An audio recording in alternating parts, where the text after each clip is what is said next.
subject today we'll talk about, do you know your spiritual purpose? Do you know your spiritual purpose?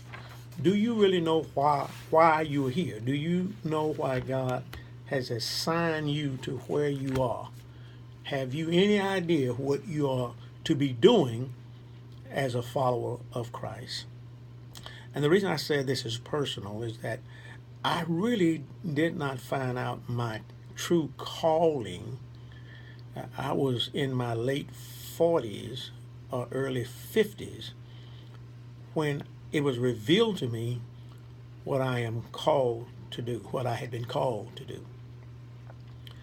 I have been a Christian since I was 16, very active in the church all of my life. Worked in the church. Those things I felt comfortable doing, singing in the choir, teaching Sunday school. I had performed those tasks throughout my spiritual growth. When I went off to college, I was active. When I went into the military, I was active. So I've always been active in the church, or involved in the church in some form or fashion. And so whatever natural talents I had, I have always been willing to surrender to God, if I was in a church setting, to whatever authority was over me at the time, to utilize the gifts I had in service to the Lord. But I still did not know my spiritual purpose. I was not aware of what God had called me to do. Now, the things you want to do for God, if they're not against His laws, it's not against His statutes, then you can just do it. But somewhere in a lifespan, you need to discover what it is that God has called you to do. Do you know your spiritual purpose? Well, I found my spiritual purpose really after I had, as many of you already know, I'm bipolar, and I've been fighting depression just about all of my life.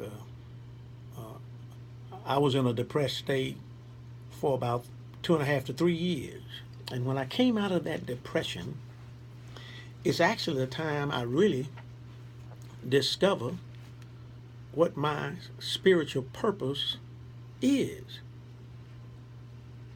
And it was so enlightening to me until it has really given me stability in my ministry.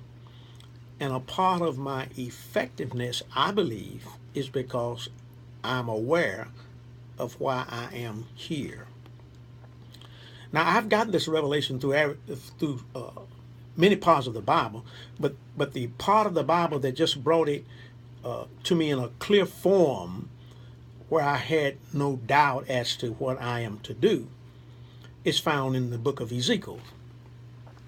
Now, I had been inspired in Matthew's when it says that the Spirit of the Lord is upon me and He has called me to preach the gospel to the poor, to bind up broken heart. And so I claimed that. I claimed that decoration because that's where my passion was. And so I'd use that as a motivation in my early ministry. But when I got in the book of Ezekiel, which was recommended to me by a friend of mine who stated that it would be a blessing to me, in that many believe that Ezekiel had gone through a depressing period in his life.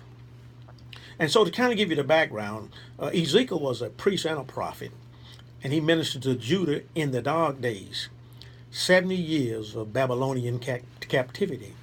He was carried to Babylon, and God had told him He was going to reassemble, and He was going to breathe back into the children of Israel the same as He had brought the dry bones back. And it was Ezekiel's responsibility to bring a positive message in a negative situation. And that can be challenging sometimes as pastors. And sometimes we find churches that, or we'll sign churches that are going through several different problems or situations or circumstances where they're going through some dark days, and we take on the task and as a result of taking on the task, we need spiritual help.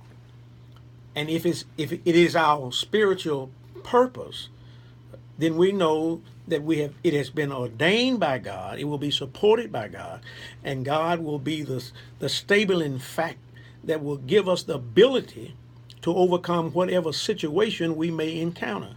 And this is what we find with Ezekiel.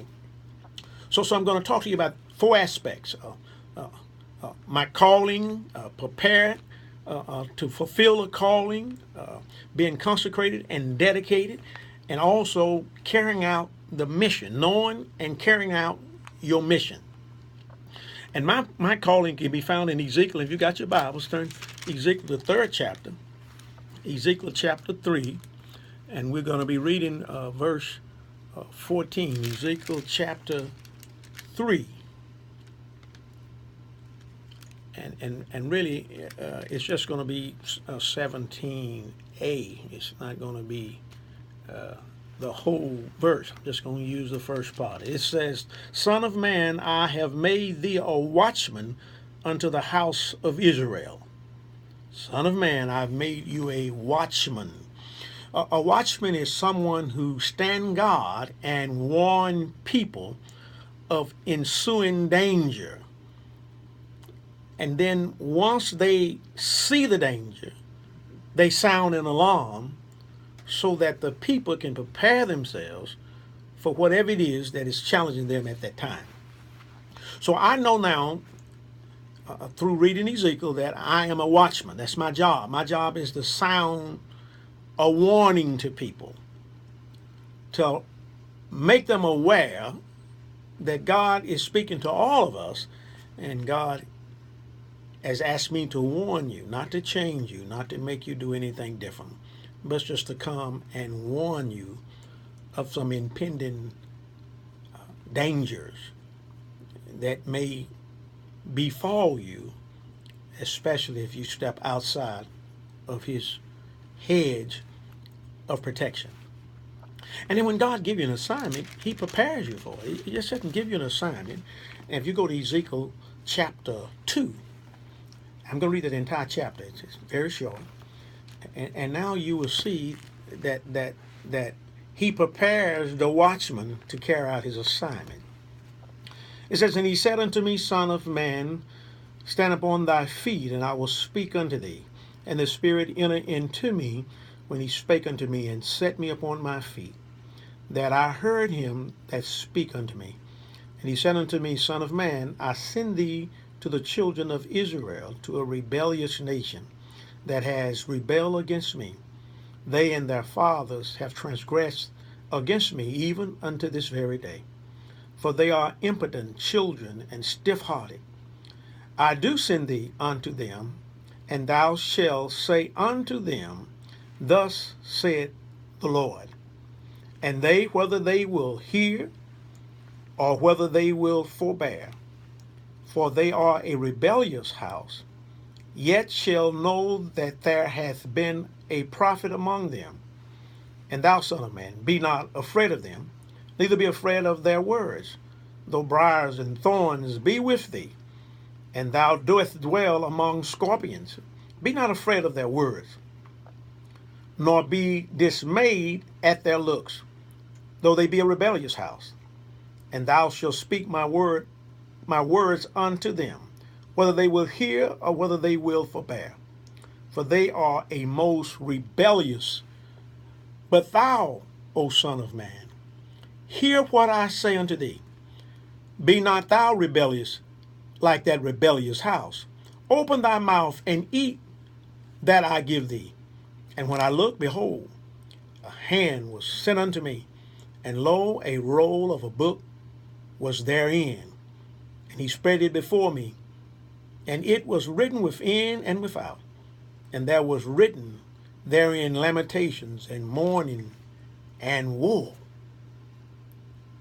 Chapter 3. Moreover, he said unto me, Son of man, eat thou find it, eat this scroll, and go speak unto the house of Israel. So I opened my mouth, that he caused me to eat the scroll. And he said unto me, Son of man, cause thy belly to eat, and thy bowels with this roll that I give thee. Then did I eat, and was in my mouth as honey for sweetness.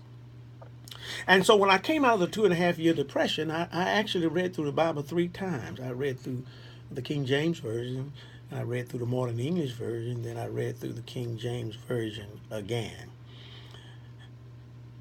And so I ate of his word. Because the warning was, you're going to be going to rebellious people, but don't you be rebellious. And I have a rebellious nature in me. So he said, so don't you be rebellious. And so I read the word, and the word ministered to me. So he said, Ezekiel ate the word, and it tastes like honey. The word was good, was nourishing, was fulfilling. And as I read the Bible, as I had never read it before, being led by the Spirit of God, then I could better understand that I had been called a watchman. That I'd been called a watchman. And by reading the word, he had prepared me to be a watchman. By studying his word, reminding me that I'll be going before people who do not want to hear from him. But I'm to tell them anyway. Whether they hear or don't hear, you just tell them. Our job is to speak the word. We can't make anybody obey the word. Our job is just to speak the word. Then he consecrated and dedicated me to be a watchman. Ezekiel 3:22-27. Ezekiel 3:22-27. And it reads thusly. And this really take me back to my depression, okay? He said, the hands of the Lord was upon me, and said unto me, arise, go forth into the plains, and I will there talk with thee. Then I arose and went forth into the plain, and behold, the glory of the Lord stood there, as the glory which I saw at the river Kibar. And I fell on my face. Then the Spirit entered into me, and set me upon my feet, and spake with me, and said unto me, go shut thyself within thine house. But thou, O son of man, behold, they shall put bands upon thee, and shall bind thee with them, and thou shalt not go out among them. And I will make thy tongue cleave to the roof of thy mouth, and thou shalt be dumb, and shall not be to them a reprover, for they are a rebellious house.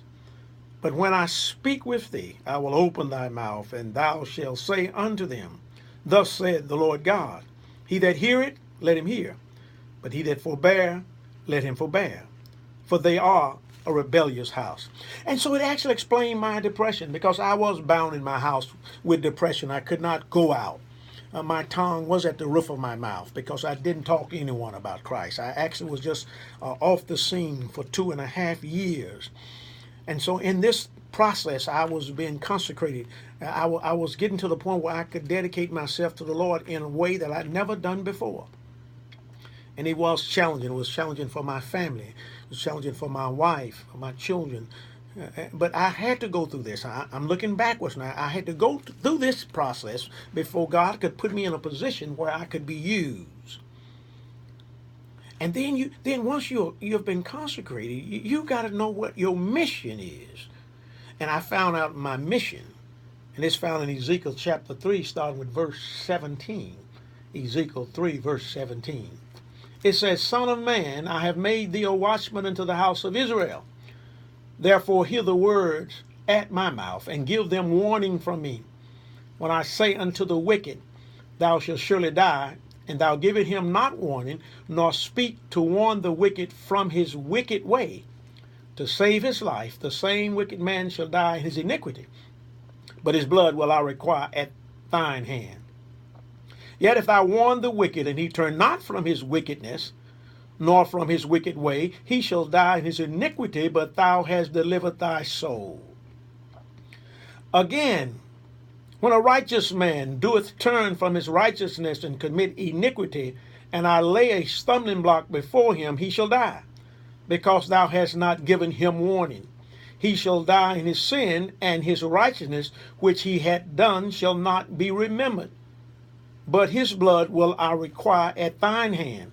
Nevertheless, if thou warn the righteous man, that the righteous sin not, that he doeth not sin, he shall surely live. Because he is warned, also thou hast delivered thy so